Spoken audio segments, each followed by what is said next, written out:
झारखंड की सबसे बड़ी और सबसे तेज खबरें हर दिन हर पल सिर्फ दिसम न्यूज पर। झारखंड में नए साल की शुरुआत में ठंड से थोड़ी राहत मिलने के संकेत है। मौसम विभाग के अनुसार राज्य में अगले 2 दिनों के दौरान न्यूनतम तापमान धीरे धीरे 2 से 3 डिग्री सेल्सियस की वृद्धि होने की संभावना है। वहीं इसके बाद अगले 3 दिनों में इसमें धीरे धीरे 2 से 3 डिग्री सेल्सियस की गिरावट देखी जा सकती है। इसके बाद ठंड फिर से लोगों को परेशान कर सकती है। मौसम विभाग के अनुसार कुछ इलाकों में हल्के से मध्यम दर्ज का कोहरा और बाद में आसमान मुख्य रूप से साफ रहेगा। अगले 5 दिनों के दौरान अधिकांश हिस्सों में आसमान साफ रहेगा और गुनगुनी धूप रहेगी। हालांकि संताल और कोल्हान के कुछ जिलों में सुबह के वक्त कुआसा रह सकता है, पर धूप निकलने के बाद वह साफ हो जाएगा। अब झारखंड की पीडीएस राजधानी से भी स्पीड दौड़ेगी। 4G युग में झारखंड की ऐतिहासिक एंट्री। 9 वर्ष 2026 पर झारखंड सरकार ने जनता को ऐतिहासिक सौगात दी है। अब राज्य की 25,428 पीडीएस दुकानों पर 2G नहीं बल्कि 4G EPOS मशीन काम करेगी। माननीय मुख्यमंत्री श्री हेमंत सोरेन जी के नेतृत्व में वर्षों से पीडीएस व्यवस्था को बदलते हुए हमने गरीबों के सम्मान, अधिकार और भरोसे को मजबूत किया है। आज जामताड़ा में 4G EPOS मशीनों का शुभारंभ करते हुए इरफान अंसारी ने साफ कहा है कि अब मशीन नहीं रुकेगी, गरीब नहीं रोएगा। अब राशन तेज, पारदर्शी और सम्मान के साथ मिलेगा। फर्जीवाड़ा पर रोक, नेटवर्क समस्या खत्म, लाभुकों को समय पर अनाज, डीलरों के साथ सरकार मजबूत से खड़ी है। नए साल पर झारखंड में नौकरियों की बरसात। हेमंत सरकार ने युवाओं को दिया बड़ा तोहफा। झारखंड के युवाओं के लिए 2026 उम्मीदों भरा साबित होने जा रहा है। मुख्यमंत्री हेमंत सोरेन की सरकार ने संकेत दिए हैं कि इस साल 50,263 से अधिक पदों पर नियुक्तियां की जाएगी। इन भर्तियों की प्रक्रिया झारखंड कर्मचारी चयन आयोग और झारखंड लोक सेवा आयोग के माध्यम से होगी। सबसे ज्यादा बहाली प्राथमिक विद्यालयों में सहायक आचार्यों की होगी। 40,000 पद है। माध्यमिक, विशेष शिक्षा, स्वास्थ्य, तकनीकी, गृह और वन विभाग में भी भर्तियां है। जनवरी से मार्च के बीच 8 प्रतियोगी परीक्षाएं प्रस्तावित है। इससे बेरोजगारी घटेगी और शिक्षा स्वास्थ्य व्यवस्था मजबूत होगी। मैया सम्मान योजना का हाल बेहाल। राज्य सरकार की मैया सम्मान योजना इस समय गंभीर सवालों के घेरे में है। स्थिति यह है कि एंट्री गेट बंद है और एग्जिट गेट पूरी तरह खुला है। जैसे ही महिलाओं की उम्र 50 वर्ष पूरी होती है, उनका नाम काट दिया जाता है मैया सम्मान योजना की लिस्ट से। लेकिन 18+ की नई पात्र महिला योजना से जुड़ नहीं पा रही है। बीते 11 महीनों में लाखों महिलाओं का नाम काटे जा चुके हैं। हर महीने 8 से 10,000 नाम हटाए जा रहे हैं। करीब 2.5 लाख नए आवेदन लंबित है। स्थानीय अधिकारी पोर्टल खराब होने की बात कर रहे हैं, जबकि जानकारों का कहना है कि नए लाभुक पर अघोषित रोक है। इससे योजना की मंशा पर सवाल उठ रहे हैं। LPG गैस महंगी, नए साल का झटका। 19 किलो कमर्शियल सिलेंडर 111 रुपया हो चुका है।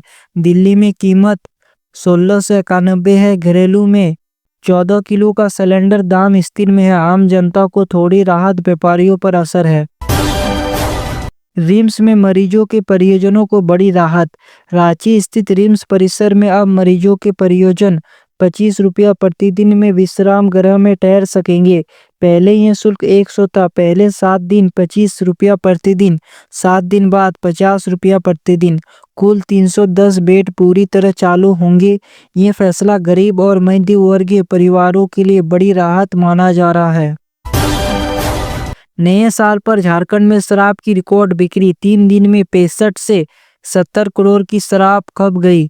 नए साल के जश्न में झारखंड में शराब की बिक्री ने सारे रिकॉर्ड तोड़ दिए है। 30 दिसंबर से 1 जनवरी के बीच राज्य भर में करीब 65 से 70 करोड़ की शराब बिकने का अनुमान है। झारखंड में शराब व्यापारियों संघ के प्रदेश महासचिव सुबोध कुमार जायसवाल ने बताया, सबसे ज्यादा बिक्री 31 दिसंबर को हुई थी, लगभग 30 करोड़ का। 1 जनवरी को भी 18-19 करोड़ का बिक्री हुआ था। रांची में अकेले 10 करोड़ की शराब बिक्री हुई। नए वर्ष पर रांची और हटिया से चलने वाली कई ट्रेनों का समय बदला जाएगा। दक्षिण पूर्व रेलवे ने वर्ष 2026 के लिए अपना नया टाइम टेबल जारी कर दिया है, जो 1 जनवरी 2026 से प्रभावी होगा। नए टाइम टेबल में यात्रियों की सुविधा को ध्यान में रखते हुए कई ट्रेनों को प्रायोगिक तौर पर नए ठहराव पर रोका जाएगा। स्वास्थ्य मंत्री डॉक्टर इरफान अंसारी का साहिबगंज दौरा। 3 जनवरी को सदर अस्पताल में खुद करेंगे ओपीडी। स्वास्थ्य मंत्री इरफान अंसारी 3 जनवरी को साहिबगंज सदर अस्पताल में सुबह 11 बजे ओपीडी सेवा देंगे। मंत्री सोए मरीजों से मिलेंगे, समस्या सुनेंगे और डॉक्टरों का मनोबल भी बढ़ाएंगे। अभय आवास योजना। झारखंड सरकार गरीब व बेघर परिवारों को पक्का मकान 2025 से 26 में 2.5 लाख आवास का लक्ष्य है। नया साल में कई जिलों में लाभुकों को आवास की राशि और चाबियां सौंपी गई है। धान खरीद का अभियान तेज। लाखों क्विंटल खरीद गए हैं, भुगतान में देरी की शिकायत है। सरकार ने जल्द भुगतान का आश्वासन दिया है और इस साल प्रति क्विंटल 2450 रुपया दिया जा रहा है सरकार के द्वारा। झारखंड में पैसा नियमावली लागू, अब ग्रामीणों को मिलेंगे असली अधिकार।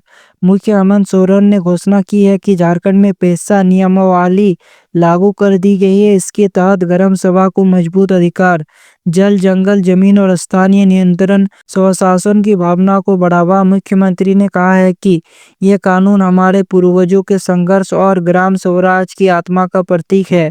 राज्य भर में जागरूकता अभियान चलाए जाएंगे ताकि हर ग्रामीण को अपने अधिकार को जान सकेंगे। ओला उबर की तरह बुक होगी एम्बुलेंस। जीवन दूत ऐप लॉन्च। झारखंड में इमरजेंसी सेवा को मजबूत करने के लिए जीवन दूत ऐप शुरू किया गया है।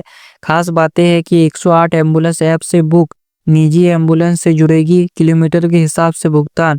इससे ग्रामीण इलाकों में एम्बुलेंस की उपलब्धता बढ़ेगी। स्पेशल टीचर के 3451 पदों पर भर्ती।